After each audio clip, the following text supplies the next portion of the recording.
My name is Simon Topman. I'm the Managing Director of the Acme Whistle Company Limited. The Acme Whistle Company was founded in 1870 when a Joseph Hudson, who was a farm worker in Matlock, decided to uproot his family and move from the fields of Derbyshire to the big smoke of Birmingham to make his fortune.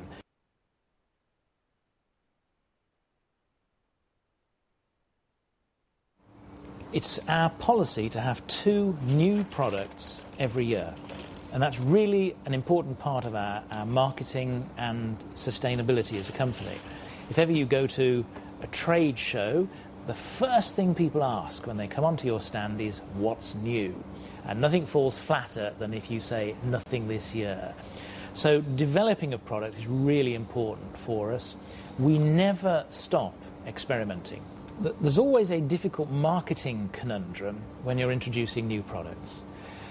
We must have the new products, partly because those who copy us, mainly in the Far East, are then permanently running behind us. They're always trying to catch up, which is obviously very important. We don't want to damage our existing product range. If we have an established product, we want it to keep on selling, but all products have their life cycle, and it's very important that if something is going to fall by the wayside, it's us who makes our own product redundant with a new and better product, rather than sitting back on our laurels, hoping that what's always worked always will, and watching another competitor potentially step in and steal all the glory. Our marketing is undoubtedly affected by the way that we make things.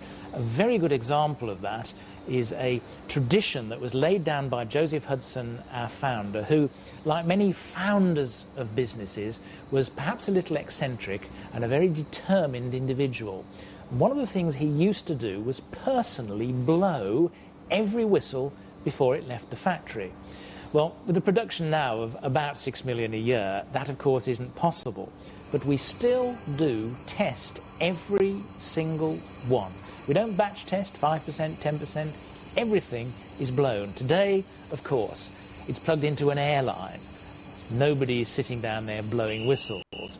But everything that leaves this factory is, as we say in our marketing literature, individually tested and guaranteed. So if you're one of our many customers around the world, in Japan or Mexico, and you buy 20,000 whistles for the Mexico Carnival, you know that every single one of them is going to work. You're not going to be thinking, now how do I get 500 of these back to those people who made them in Birmingham, UK? There are rejects, but we find them, not the customers. The critical thing that we focus on is, whatever we come up with, we want it to be patentable. That is a provable, intellectually protected, new, innovative step. And that's what we're aiming at all the time.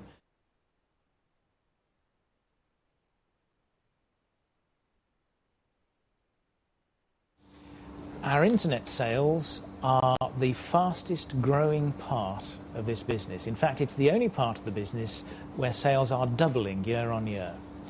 And through that has come enormous opportunities. For example, if you'd have said to me a couple of years ago, how are your dog whistle sales in Thailand?